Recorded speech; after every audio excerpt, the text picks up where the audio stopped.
Everyone, তোমরা সবাই কেমন আছো? আশা করি সবাই খুব ভালো আছো। আমিও খুব ভালো আছি। আমি পূজা, তোমাদের সাথে শেয়ার করতে চলে এলাম আবার একটা নতুন ব্লগ ভিডিও নিয়ে। তো এটা ছিল জামাই ষষ্ঠী ব্লগ। তো আজকে ব্লগটা শুরুই করেছিলাম রান্নাঘর থেকে।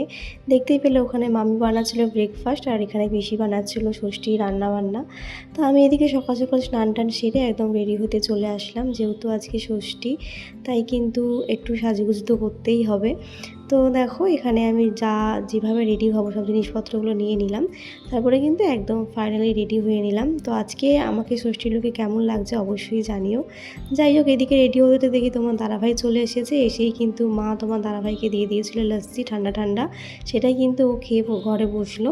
তারপরে কিন্তু এখন আমি তোমাদের দাদাভাই আর হচ্ছে আমার মেসুর জন্য সকালে যে ব্রেকফাস্টের থালিটা দিতে হয় আর কি, জামাই ষষ্ঠীর নিয়ম, চিড়ে দই কলা মানে ফল, 5 রকম ফল, তারপর হচ্ছে 5 রকম মিষ্টি, ফলাহার যেটা দিতে হয় সেটাই এখন আমি সাজিয়ে দিচ্ছি।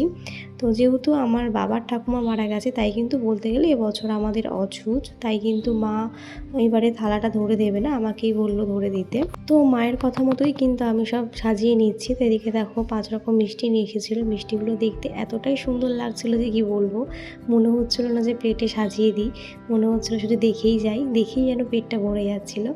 যাই হোক, জামাই ষষ্ঠী বলে কথা, স্পেশাল তো হবেই। তো দেখো এখানে 5 রকম মিষ্টি, তারপরে 5 রকম ফল, চিড়ে আর ঘরে পাতা দইটা দিয়েই কিন্তু এখন আমি ফলাহারের থালিটা সাজিয়ে নিলাম।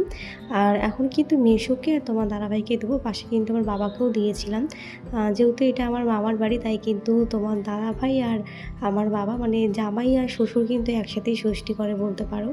তো দেখো এদিকে 5 রকম মিষ্টি দিয়েছিলাম, তারপরে দিলাম রসগোল্লা আছে, আর তোমার দাদাভাই নিয়ে এসেছিলো 2 রকম, সেটা দিয়ে কিন্তু 7 রকম করে দিলাম, দিয়ে কিন্তু মিষ্টির থালিটা সাজানো কমপ্লিট। আর এখানে হচ্ছে ফল। তো দেখো কত সুন্দর না লাগছে, থালাটা দেখতে সুন্দর লাগলো। তোমার দাদাভাই কিন্তু এত কিছু খায়নি, ও চিড়ে দই এইসব কিছু খায় না, শুধু মিষ্টিটাই খেয়েছিল। যেহেতু নিয়ম সেটা কিন্তু করতেই হয়, তাই কিন্তু নিয়ম মাফিক দিয়েছিলাম। তো এবারে সেই আশীর্বাদ পর্বটা হলো না, যেহেতু বললামই আমাদের অসুচ আছে তাই সেই নিয়মটা হলো না। তারপরে কিন্তু একদম চলে আসলাম লাঞ্চ থালি নিয়ে। তো দেখো জামাই ষষ্ঠীর স্পেশাল লাঞ্চ থালি ছিল, সাদা ভাত, 3 রকম ভাজা, মাছের মাথা দিয়ে ডাল, একটা চচ্চড়ি, পাবদা মাছের ঝাল, চিকেন কষা, পায়েস, রায়তা, চাটনি, পাঁপড়, আর শেষ পাতে মিষ্টি ছিল, সেটা আমি স্কিপ করে গেছিলাম, দিতে ভুলে গেছিলাম, তবে পরে সেটা দিয়েছিলাম, সেটা আর ক্যামেরাতে ক্যাপচার করা হয়নি। তো এটাই ছিল এবছরের জামাই ষষ্ঠীর স্পেশাল মেনু। তো জানিও তোমাদের কেমন লাগলো। তো এদিকে দেখো 2 জামাই কিন্তু বসে পড়েছে লাঞ্চ করতে।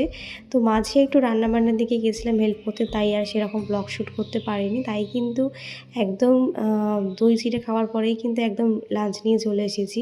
যদিও দই চিড়েটা তোমার দাদাভাইটা ঠিক 1টার সময় খেয়েছিল, কারণ ও আস্তে আস্তে অনেকটা লেট হয়ে গেছিলো, তাই কিন্তু এগুলো খেতেও সব লেট হয়ে গেছিলো। আর এখন বাজে ঘড়িতে ওই 3টে মতো, এখন সব জামাইরা লাঞ্চ করতে বসেছে।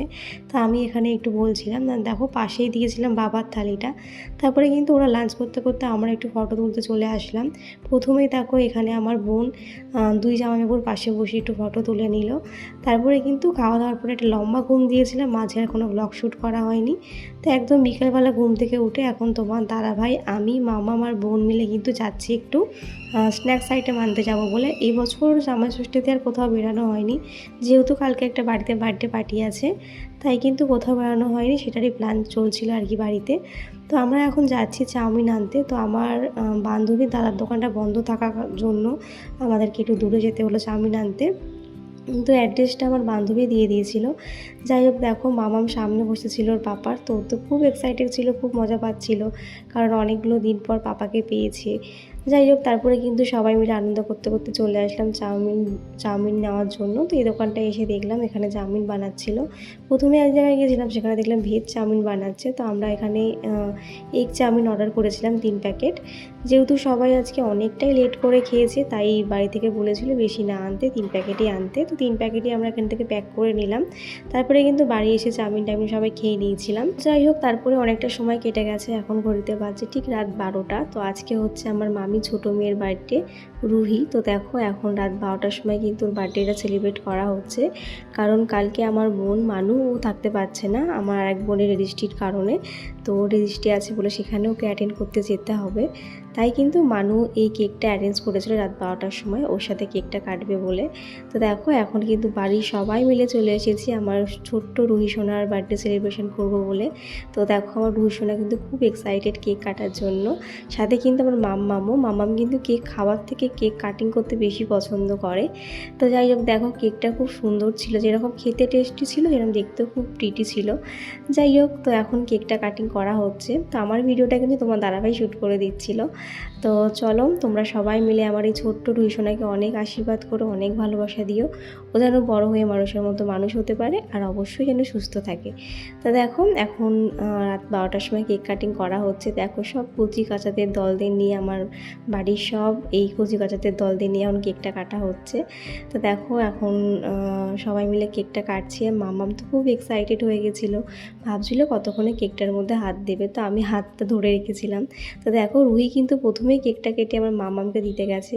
এদিকে আমার মামামের সাথে দুজনে মিলে একটু দুজনে একদমই পড়তো না, তো তবুও কিন্তু দুজনের মধ্যে ভালোবাসাও আছে, ছোটোবেলায় যেটা হয় আর কি, এদিকে ঝগড়া করবে এদিকে আবার ভালোবাসাও হবে। তো দেখো সবাইকে রুহি একটু একটু করে খাইয়ে দিচ্ছে।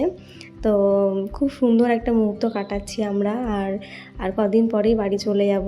তো এরপরও কিন্তু আরও অনেক ভালো ভালো ব্লগ আছে। কালকে আমার রুহি সোনার বার্থডে ব্লগ আসছে, সেটার দিকে অবশ্যই তোমরা নজর রেখো, আমার চ্যানেলটা ফলো করে রেখো, তাহলে কিন্তু সেই সব পোস্ট তোমরা দেখতে পারবে, আমার ফেসবুক আইডি বলো বা আমার ইউটিউব আইডি বলো।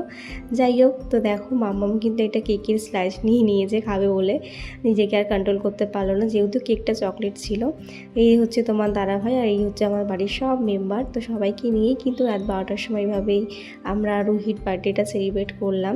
তো চলো আজকে ব্লগটা এখানে শেষ করছি, দেখা হচ্ছে নেক্সট ভিডিওতে। বাই সবাইকে।